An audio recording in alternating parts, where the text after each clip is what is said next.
ಪ್ರಕರಣ ಬೆಳಕಿಗೆ ಬಂದಿದೆ. ಬಿಎಂಟಿಸಿ ಬಸ್ ಚಾಲಕ ಹಾಗೂ ನಿರ್ವಾಹಕನ ಮೇಲೆ ಹಿಗ್ಗಾಮುಗ್ಗಾ ಹಲ್ಲೆ ಮಾಡಿರುವಂತಹ ಒಂದು ಘಟನೆ ಸಂಭವಿಸಿದೆ. ಅವಾಚ್ಯ ಶಬ್ದಗಳಿಂದ ನಿಂದನೆ ಮಾಡಿ ಹಲ್ಲೆ ಮಾಡಿದ್ದಾರೆ.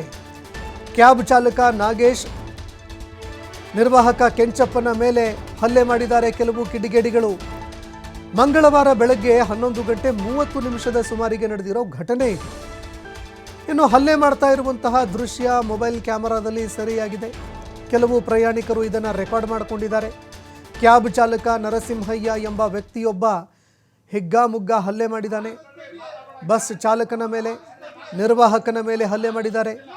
ಶಿವಾಜಿನಗರದಿಂದ ಯಲಹಂಕಗೆ ತೆರಳುತ್ತಾ ಇದ್ದಂತಹ ಬಿಎಂಟಿಸಿ ಬಸ್ ಡ್ರೈವರ್ ಹಾಗೂ ನಿರ್ವಾಹಕ ಏನಿದ್ದಾರೆ ಇಬ್ಬರ ಮೇಲೆ ಹಲ್ಲೆ ಮಾಡಿದ್ದಾರೆ. ಬಿಎಂಟಿಸಿ ಬಸ್ಸು ಕ್ಯಾಬ್ಗೆ ಟಚ್ ಆಯಿತು ಅನ್ನೋ ಕಾರಣಕ್ಕೆ 1 ಕಿಲೋಮೀಟರ್ವರೆಗೆ ಚೇಸ್ ಮಾಡ್ಕೊಂಡ್ಬಂದು ಗಲಾಟೆ ಮಾಡಿದ್ದಾನೆ. ಬಸ್ ಚಾಲಕ ಸುಮ್ಮನೆ ಹೋಗುವಂತ ಹೇಳಿದ್ರು ಕೂಡ ಕಿರಿಕ್ ಮಾಡಿ ಜಗಳಕ್ಕೆ ಇಳಿದಿದ್ದಾನೆ. ಕೂಡಲೇ ಸಂಪಿಗೆಹಳ್ಳಿ ಪೊಲೀಸ್ ಠಾಣೆಗೆ ಬಸ್ ತಿರುಗಿಸಿದ್ರು ಚಾಲಕ. ಆರೋಪಿಯನ್ನ ಸಂಪಿಗೆಹಳ್ಳಿ ಪೊಲೀಸರು ವಶಕ್ಕೆ ಪಡ್ಕೊಂಡಿದ್ದಾರೆ.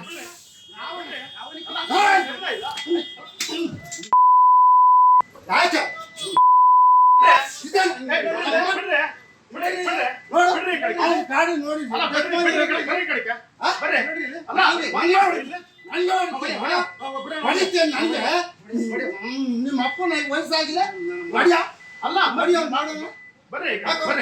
ಬರ್ರಿ ಕಡೆಗೆ ಬಿಡಿ ಸುಮ್ಮನೆ ಸ್ಟೇಷನ್ ಭೇಟಿ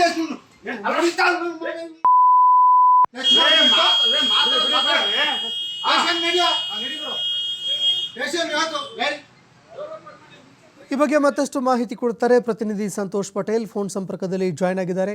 ಸಂತೋಷ್ ಪಟೇಲ್, ಮತ್ತೊಂದು ರೋಡ್ ರೇಜ್ ಪ್ರಕರಣ ಬೆಂಗಳೂರಿನಲ್ಲಿ ಬೆಳಕಿಗೆ ಬಂದಿದೆ.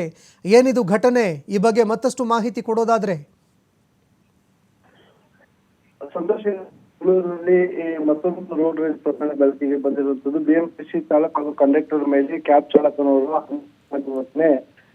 ತಡವಾಗಿ ಬೆಳಕಿಗೆ ಬಂದಿರುವಂತದ್ದು. ಏನು ಬಸ್ ಚಾಲಕ ಆಗಿರುವಂತಹ ನಾಗೇಶ್ ಹಾಗೂ ಕಂಡಕ್ಟರ್ ಕೆಂಚಪ್ಪ ಇದ್ರೆ ಅವರ ಮೇಲೆ ಹಲ್ಲೆಯನ್ನು ಮಾಡಿರುವಂತದ್ದು. ಮಂಗಳವಾರ ಬೆಳಿಗ್ಗೆ ಅಂದ್ರೆ 11:30 ಇನ್ಸಿಡೆಂಟ್ ಆಗಿರುವಂತದ್ದು. ಈ ಇನ್ಸಿಡೆಂಟ್ ಏನ್ ಹೋಗಿ ಚಾಲಕರ ಮೇಲೆ ಹಲ್ಲೆಯನ್ನ ಮಾಡ್ತಾ ಇರುವಂತಹ ವಿಡಿಯೋ ಮೊಬೈಲ್ ನಲ್ಲಿ ಸೆರೆ ಆಗಿರುವಂತದ್ದು. ಶಿವಾಜಿನಗರ ಟು ಯಲಹಂಕಗೆ ತೆರಳುತ್ತಿದ್ದ ಬಸ್ಸು ಈ ಸಂದರ್ಭದಲ್ಲಿ ಹೋಗುವಂತ ಸಂದರ್ಭದಲ್ಲಿ ಕ್ಯಾಬ್ಗೆ ಟಚ್ ಆಯ್ತು ಅಂತ ಆತ ಆರೋಪವನ್ನು ಮಾಡ್ತಾ ಇರುವಂತದ್ದು. ಅದ್ರ ಜೊತೆಗೆ ಆತ ನಾನು ಸೈಡ್ ಕೊಟ್ಟಿದ್ದೀನಿ, ಟಚ್ ಆಗಿಲ್ಲ ಅಂತ ಹೇಳಿ ಬಿಎಂಟಿಸಿ ಚಾಲಕ ಕೂಡ ಏನು ಆತನಿಗೆ ಸ್ಪಷ್ಟನೆ ಕೊಡ್ತಾ ಇರುವಂತದ್ದು. ಆದ್ರೆ 1 ಕಿಲೋಮೀಟರ್ ಅಷ್ಟು ಚೇಂಜ್ ಮಾಡ್ಕೊಂಡ್ ಬಂದಿರುವಂತಹ ಕ್ಯಾಬ್ ಚಾಲಕ ಏನಿದ್ರೆ ಬಸ್ ಅನ್ನ ಅಡ್ಡಗಟ್ಟಿ ಬಸ್ನೊಳಗೆ ಹತ್ತಿ ಆತನಿಗೆ ಹಲ್ಲೆಯನ್ನ ಮಾಡ್ತಾ ಇರುವಂತದ್ದು ನಾವು ನೋಡ್ಬೋದು. ಎಷ್ಟೇ ಹೇಳಿದ್ರು ರಿಕ್ವೆಸ್ಟ್ ಮಾಡ್ಕೊಂಡು ಆತ ಅದನ್ನ ಕೇಳಲಿಕ್ಕೆ ಸಿದ್ಧವಾಗಿಲ್ಲ. ಚಾಲಕನ ಕೈಗೆ ಹಿಡ್ಕೊಂಡು ಆತನಿಗೆ ಮುಗಿಲಿಕ್ಕೆ ಪ್ರಯತ್ನ ಮಾಡಿರುವಂತದ್ದು ಮತ್ತು ಹಲ್ಲೆಯನ್ನ ಮಾಡಿರುವಂತ ವಿಡಿಯೋಗಳಿಂದ ಅದಕ್ಕೆ ಎಲ್ಲಾ ಕಡೆ ವೈರಲ್ ಆಗಿದೆ. ಯಾವಾಗ ಈ ಇನ್ಸಿಡೆಂಟ್ ಆಗುತ್ತೆ ಮತ್ತು ಆತ ಹೇಳಿದ್ದನ್ನ ಯಾವಾಗ ಕೇಳೋದಿಲ್ವೋ ಬಸ್ ಅನ್ನ ನೇರವಾಗಿ ಅಲ್ಲಿನ ಸಂಪಿಗೆಹಳ್ಳಿ ಪೊಲೀಸ್ ಠಾಣೆಗಳಿಗೆ ತಿರುಗಿಸುತ್ತಾರೆ ಚಾಲಕ. ಬಳಿಕ ಸಂಪಿಗೆಹಳ್ಳಿ ಪೊಲೀಸರು ಕೂಡ ಮಾಹಿತಿಯನ್ನು ಕೊಡ್ತಾರೆ. ಅವ್ರು ಬಂದು ಆರೋಪಿ ಆಗಿರುವಂತ ನರಸಿಂಹಯ್ಯ ಏನಿದ್ದಾನೆ ಇದನ್ನ ವಶಕ್ಕೆ ಪಡ್ಕೊಂಡಿರುವಂತದ್ದು. ಆತನ ವಶಕ್ಕೆ ಪಡೆದು ವಿಚಾರಣೆಯನ್ನ ಮಾಡ್ತಾ ಇರುವಂತದ್ದು.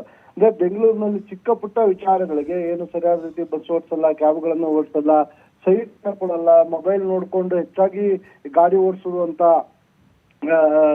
ಚಾಲಕರು ಹೆಚ್ಚಾಗಿರುವಂತದ್ದು. ಮೊಬೈಲ್ ಇಟ್ಕೊಂಡಿರ್ತಾರೆ, ಅಲ್ಲಿ ರೀಲ್ಸ್ ಗಳು ನೋಡುವಂಥದ್ದು, ಸೋಷಿಯಲ್ ಮೀಡಿಯಾಗೆ ಅಡಿಕ್ಟ್ ಆಗಿರ್ತಾರೆ. ಅದಷ್ಟೇ ಅಲ್ಲದೆ ಲೊಕೇಶನ್ ಹಾಕೊಂಡಿದ್ವಿ ಅಂತ ಹೇಳುವಂಥದ್ದು. ಪೊಲೀಸರು ಬಂದಾಗ ಲೊಕೇಶನ್ ಗಳನ್ನ ನೋಡ್ತಿರ್ತಾರೆ. ಇಲ್ಲ ಅಂತ ಹೇಳಿದ ಸಂದರ್ಭದಲ್ಲಿ ಯೂಟ್ಯೂಬ್ ಇರ್ಬೋದು, ಇಲ್ಲ ಬೇರೆ ಯಾವ್ದಾದ್ರು ಸೀರೀಸ್ ಗಳನ್ನ ನೋಡುವಂತ ಕೆಲಸಗಳು ಕೂಡ ಆಗ್ತಾ ಇರುತ್ತೆ. ಇದರಿಂದ ಹೆಚ್ಚಾಗಿ ಈ ರೀತಿಯಾಗಿ ರೋಡ್ ರೇಜ್ ಪ್ರಕರಣಗಳು ಹೆಚ್ಚಾಗ್ತಾ ಇರುವಂತದ್ದು. ಇಂತಹ ಪ್ರಕರಣಗಳ ಮೇಲೆ ಸಂಚಾರಿ ಪೊಲೀಸರು ಕ್ರಮವನ್ನು ಕೈಗೊಳ್ಳಬೇಕಾಗುತ್ತೆ. ಅದ್ರ ಜೊತೆಗೆ ಮೊಬೈಲ್ ಬಳಕೆ ಮಾಡ್ತಾ ಇರೋ ವಿರುದ್ಧ ಕಠಿಣ ಕ್ರಮವನ್ನು ಕೈಗೊಂಡ್ರೆ ಮುಂದಿನ ದಿನಗಳಲ್ಲಿ